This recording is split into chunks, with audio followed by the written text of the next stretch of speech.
Anal polyps. Just learned this fun fact last year. What fetish is surprisingly actually a thing? Good googly moogly, it's my favorite viewer, back to watch another story time. I hope you didn't forget about me, and if you're joining us for your first time, I'm Andrew, your storyteller. Since you've made it this far, can you like the video and subscribe?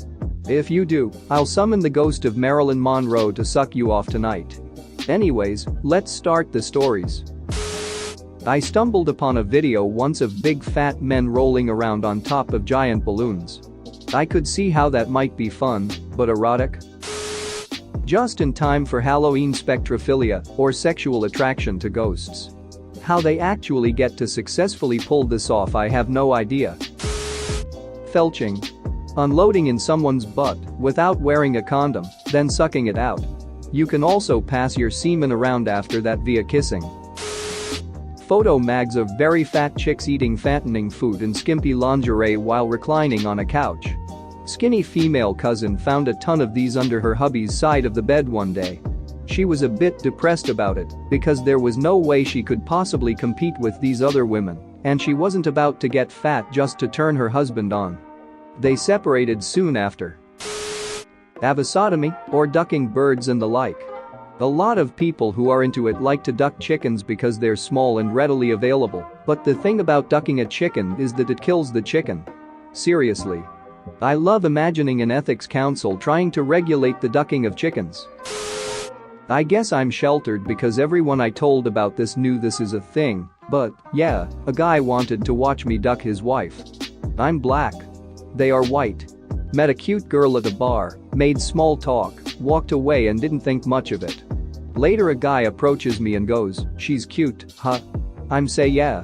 He says, "You can duck her tonight, dude." Turns out this was their thing. I don't judge anyone, I just noped away. I like to assume that every single YouPMAWIX username is in fact a reflection of that person's fetish. Once more, it tickles me to imagine every single grotesque username on Reddit is in fact a reflection of that person's one throbbing desire. I mean DixWithDix checks out. Why not yours? Edit. Did not tag our foul finagling friend as I assume they're likely busy with duck-related business. I read about one a long time ago on RWTF. This dude had a ducking weird fetish. He would take a condom and crap in it a bunch of times. Then he would shape it into a gigantic, almost phallus-shaped monstrosity. Then he would freeze it and use it as a dildo to duck himself up the ass. Good luck making a pun for that one, op. Cold sex. Not sex in the cold, although I'm sure it exists, but being turned on by someone with a cold. For these people, there is nothing sexier than a runny nose expelling thick strands of mucus down the face. The plosive hack of a cough is like dirty talk. A sneeze may as well be an orgasm. It's sick. Beat you to the pun. I still don't understand how bug chasing is a thing. People go around and purposely infect or get infected with HIV. It is considered to be a form of self-harm. Also, many people that are bug chasers believe that their worries about the inevitability of catching HIV will be put to rest if they get it. So they actively seek it out. Posted this on an older account, but heck, I lout myself on this one too. I'm attracted to stomach noises.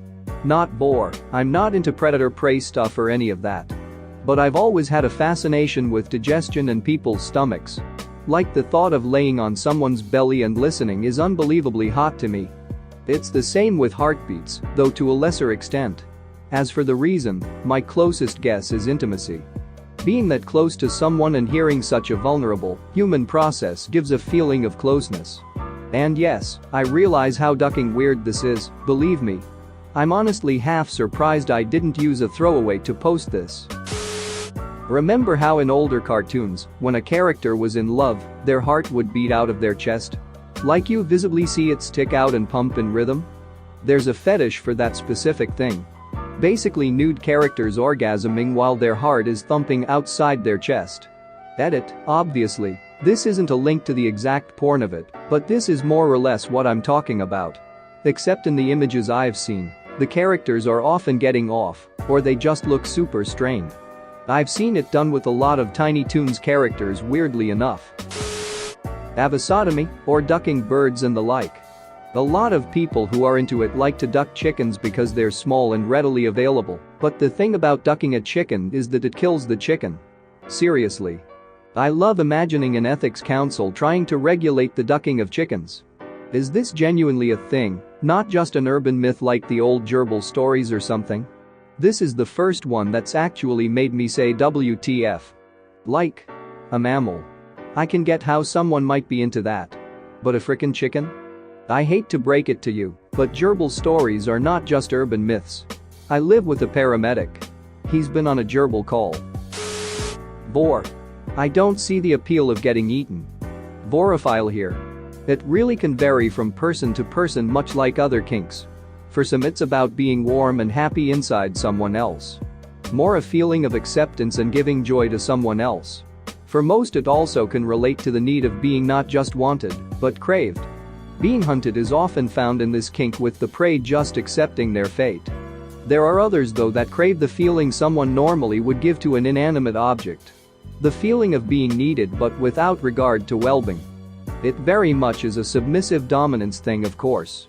I would say the majority of the population of vorophiles would end their kink at being eaten and coming to rest in the predator's stomach, but there are others who want to take it much farther. It also has a much higher ratio of people who firmly put this kink in fantasy only than plenty of other fetishes. Financial domination. I totally get paying a dominatrix for services, but the idea that making the payment is the fetish is just baffling. As someone who has unfortunately gotten into this fetish, I'll try to do my best to explain. First, I'll say different people get different things out of it, and there are many different versions of it. For some, they just like the idea of worshipping someone else and spoiling them. It can have crossovers with the sugar daddy sugar baby lifestyle too. But for many it seems that it's mostly about being degraded, humiliated, used, and treated like absolute crap. I've never actually engaged in it, and I don't ever plan to, but I've kept in contact with some who have, and I've seen how toxic and destructive it can become. The thing that separates it from most other SAM is that it's usually not in any way an act. It's usually an actual abusive relationship, albeit consensual, but consensual very commonly due to unhealthy and compulsive self-destructive urges. These are people who don't want to just play the role of someone being exploited and then turn it off. They actually want to be exploited. They have a strong urge to be manipulated and encouraged to do things they know will have severe negative consequences on their life. Usually by a stranger online that they'll never meet, sometimes never even see. There's almost never a safe word or any timeouts. From start to finish, the relationship with their dom will consist of being treated as subhuman and being encouraged to give as much as possible. It erodes self-esteem. But for so many that's what makes it so intense and exciting, the fact that it's so extremely destructive and dangerous. Some subs will even give over very personal info, social security numbers, passwords to every online account they have, phone numbers of people in their life, etc., to give that person more leverage to exploit them. Many subs become addicted to it as it plays with such extreme emotions and intense levels of arousal. Sexual arousal is tied up into it, of course, but it becomes way more than that. I'm kind of disgusted by the lack of humanity that I've seen from so many financial doms. Some of them seem to genuinely care about the well-being of their subs, but there are so many that seem to just be abusive, exploitative people who have found a group of people with weak boundaries and poor self-control willing and excited to be their victims. Several of the subs I've talked to have told me that when they tried to get help as it was becoming an addiction and a real problem for them, their doms encouraged them not to and would keep contacting them even when they asked them to stop.